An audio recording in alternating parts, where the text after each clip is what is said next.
Shruti Smriti Purananam Alayam Karunalayam Namami Bhagavat Pada Shankaram Loka Shankaram Shankaram Shankaracharyam Keshavam Badarayanam Sutrabhashya Vande Bhagavantau Punah Punah Ishvaro Gururatmeti Murti Bheda Vibhagini Vyomavat Vyapta Dehaya Dakshinamurtaye Namah. In the last session, we discussed about the Jiva being different from the body and that Jiva has a pre-existence. Now, in this session, we will focus on faith in life before birth. The question of rebirth has been the point of discussion universally since time immemorial.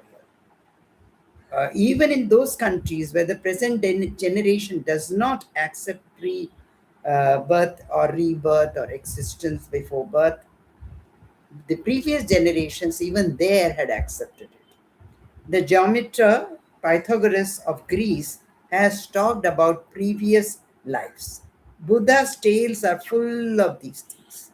In fact, some well read Christian and Muslim philosophers have also shown or tell us that in Bible and Quran also there are references to previous lives.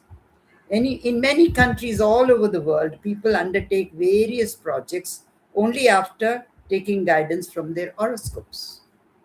All these features show that people do have faith in life, in a life before the present one. But this may not be a convincing argument for many people.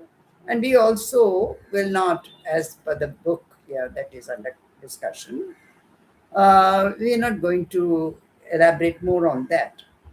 But here, the concept of life after death has been the basis for almost all the activities of life in Vaidika Dharma.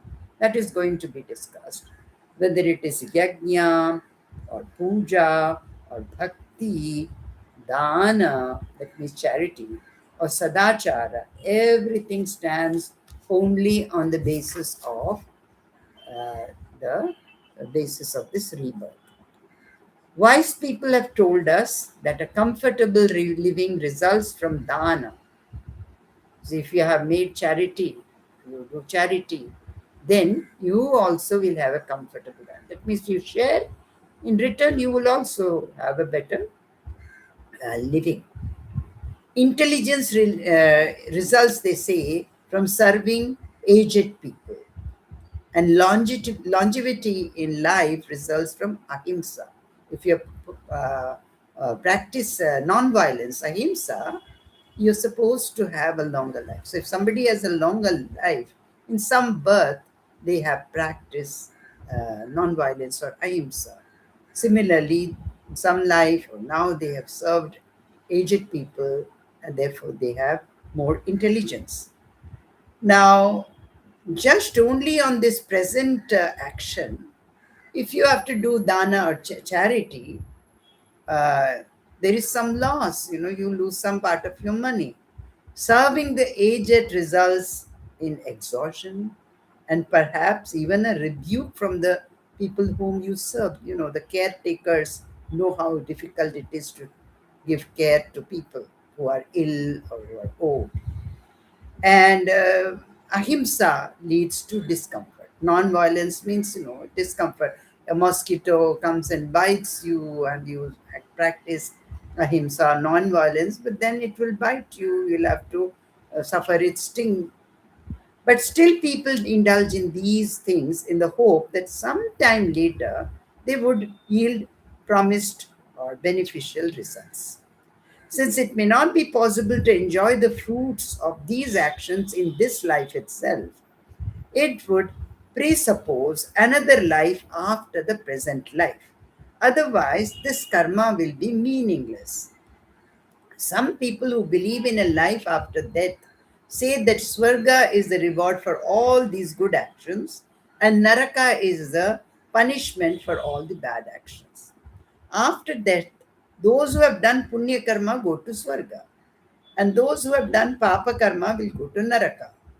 Therefore, according to them, accepting Swarga and Naraka would be sufficient for the present karma. Why should there be another birth in this loka itself? They ask. Just do good karma now itself. Whatever you are reaping, the benefits you reap now. Now, there may be room for this doubt if the question is viewed only superficially. But even a little reflection will demonstrate that this cannot be right. The fruit should only be in proportion to the karma. Therefore, for a permanent stay either in Swarga or Naraka, one should have obviously done limitless punya or papa. But how is it possible to do limitless punya or papa in a life which is limited? In this particular birth, life is limited. There are many people who do neither punya nor papa, they just live and die. Where should they go after death? Some believe babies die immediately after birth. Where do they go? To Swarga or Naraka?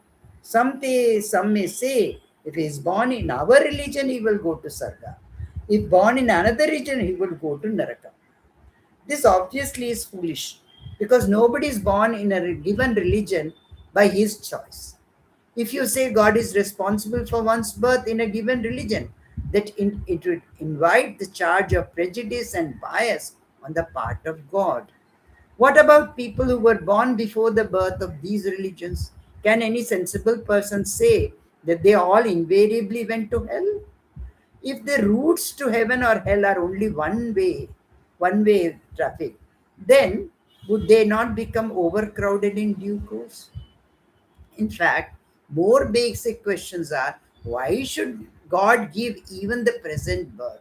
Why has God kept different people at different levels of pleasure and pain?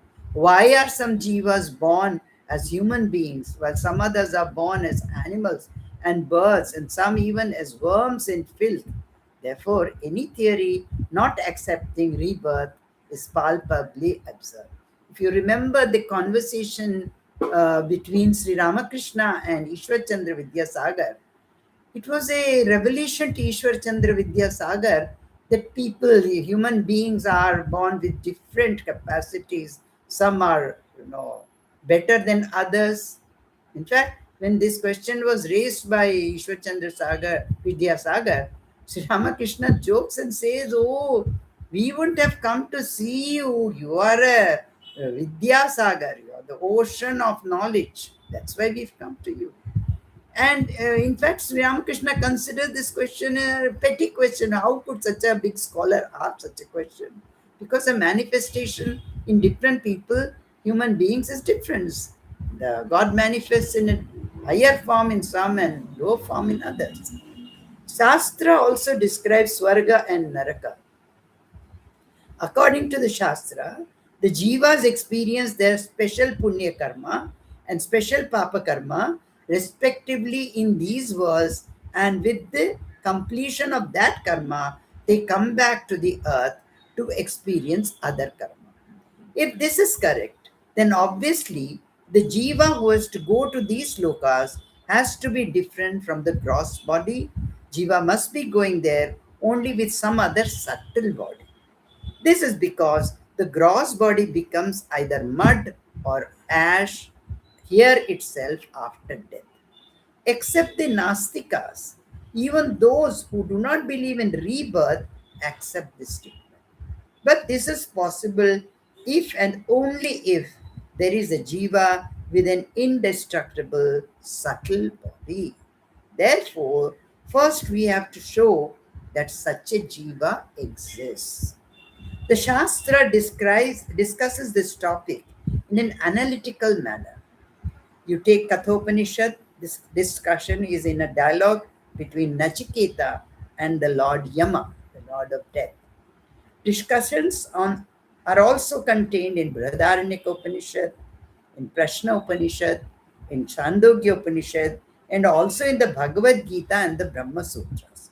All those arguments that we are going to take up are going to be based on the commentaries to these by Adi Shankaracharya At every stage of the discussion, the questions of how and why are raised by Shankaracharya, and it appears that no questions are left unanswered.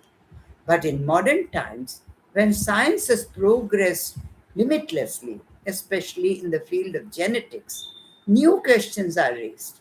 Is it possible for the Shastra to answer them also? In the coming few sessions, following the book, we will deal with the question of Jiva's distinctive separateness from the body on the basis of some of the observations of modern science. We are not skipping it because probably to some people, when we raise these questions from modern science, the existence of rebirth or existence of the jiva before this present birth may be more convincing. Therefore, we'll also go through those sections which are discussed in this book on the basis of science. That those who are believers in the rebirth, even otherwise, they may not be waiting to know more about how it happens, but they will have to be a little patient and also see some of the developments in modern genetics, which also go some way to explaining that there is rebirth. So, this session will conclude here and take up the question of why the jiva is distinctly different from body in the coming session. Kayena vacha manasindriyaiva buddhyatmana va prakriti svabhavat karomi yadyat sakalam parasmai narayanayeti samarpayami. Hari Om. Tat Sat.